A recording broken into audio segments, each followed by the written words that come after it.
वो मर्यादा पुरुषोत्तम राम और हम अरुण गोविल। नमस्कार, आप देख रहे हैं आरजे न्यूज़ और मैं आपके साथ सिमी दानी। लगता है अरुण गोविल भगवान राम का किरदार निभाते निभाते थक गए और उनकी यह थकान और साथ ही साथ झुंझलाहट कल देखने को मिली जब वे WRS कॉलोनी में आयोजित दशहरे में सम्मिलित होने रायपुर रामायण की सीता यानी दीपिका चिखलिया के साथ पहुंचे। रावण दहन के पूर्व उनकी एक प्रेस कॉन्फ्रेंस आयोजित की गई। खचाखच भरे हॉल में सबसे पहले रायपुर नगर निगम के महापौर एजाज ढेबर ने उनका परिचय कराया, उनके सम्मान में कई बातें कही और बहुत ही विनम्रता से माइक रामायण के भगवान यानी अरुण गोविल को देते हुए उनसे विनम्र आग्रह किया कि अब आप कुछ कहें, अपने बारे में कुछ बताएं।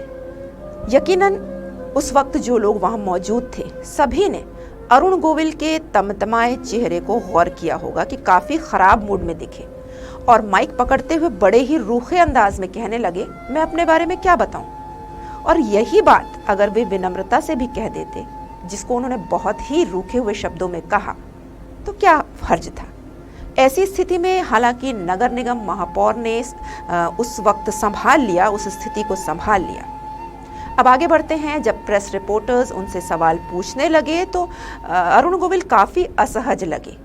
यह बात सही है कि मुंबई से रायपुर आना, फिर माता कौशल्या के मंदिर दर्शन करने जाना एक थका देने वाली यात्रा रही होगी, लेकिन उसका मतलब यह नहीं कि छत्तीसगढ़ जो उनका इतना बेसब्री से इंतजार कर रहा था, जो उन्हें भगवान राम के रूप में देखकर सम्मान दे रहा था, वहां की पावन धरती पर उन्होंने भगवान राम का विनम्र और धैर्यवान रूप नहीं दिखाया।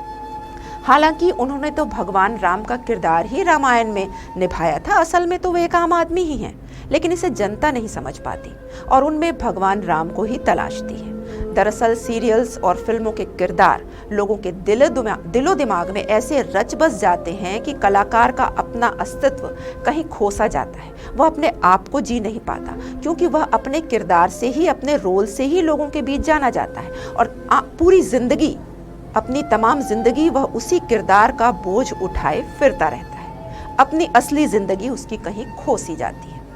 हाँ, तो हम यहाँ बात कर रहे थे अरुण गोविल की। जब एक रिपोर्टर ने उनसे पूछा कि छत्तीसगढ़ की जनता के लिए आप क्या संदेश देना चाहते हैं, तो जाहिर है विजयदशमी का दिन था, बुराई पर अच्छाई की जीत का दिन था और अरुण गोविल क्योंकि भगवान राम के किरदार की वजह से ही जाने जाते हैं, तो यही उम्मीद थी कि वे विजयदशमी पर कुछ संदेश देंगे, लेकिन उल्टे वे भड़क गए और कहने लगे, आप बताइए किस विषय पर मैं संदेश दूं। मैं घर गृहस्थी पर भी संदेश दे सकता हूं, मैं राजनीति पर भी संदेश दे सकता हूं, मैं मीडिया पर भी संदेश दे सकता हूं। उनका इतना कहना था कि छत्तीसगढ़ हाउसिंग बोर्ड के अध्यक्ष कुलदीप जुनेजा ने स्थिति को संभाला और यह कहते हुए कि अब रावण दहन का वक्त हो रहा है, रामायण के सब कलाकारों के साथ विदा ले लिया। बहरहाल मर्यादा पुरुषोत्तम राम अताह गुणों के सागर हैं, उन जैसा।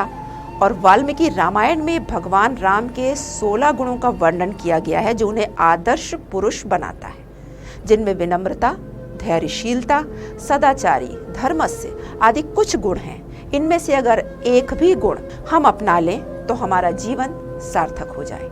अभी तक के लिए बस इतना ही। आगे की ताज़ा तरीन खबरों के लिए आप जुड़े रहिए आरजे न्यूज़ के साथ। नमस्कार।